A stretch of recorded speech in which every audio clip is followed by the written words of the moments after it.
Trop tard pour empêcher la construction, mais jamais trop tard pour s'y opposer. À Papeete, les membres d'une association de protection de l'environnement ont exprimé leur opposition à la construction de 6 immeubles. Il s'agit de logements intermédiaires et le chantier est parfaitement légal.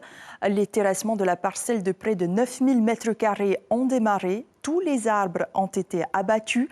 L'association Atianotearu monte au créneau. Maruki Duri, Jérôme. Ce n'est pas le premier projet immobilier du Fénois qui fait polémique et ce ne sera certainement pas le dernier. Sur les hauteurs de la Mission, les travaux d'une résidence flambant neuve ont débuté il y a 2 mois.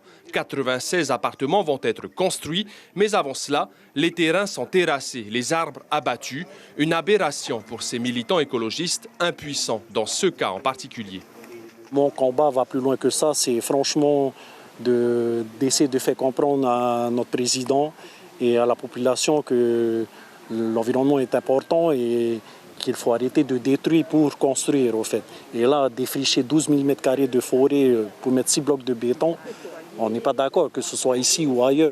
La surface de construction représente exactement 8 900 m². Contacté, le promoteur se défend. Le terrain, racheté à un particulier, accueillait autrefois 3 maisons. Toutes les autorisations nécessaires ont été délivrées par le pays et la commune de Papeete.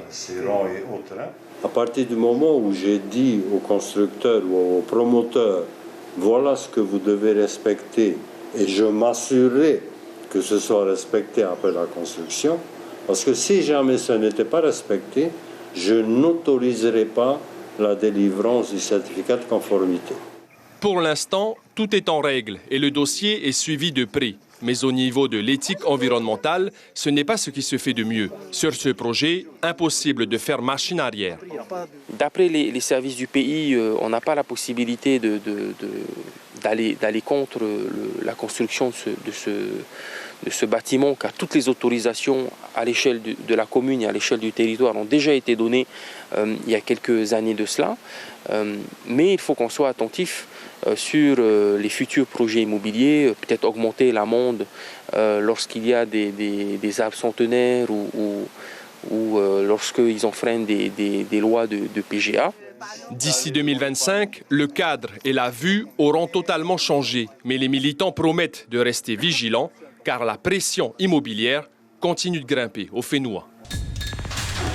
L'information en continu sur Polynésie la première, Internet et réseaux sociaux.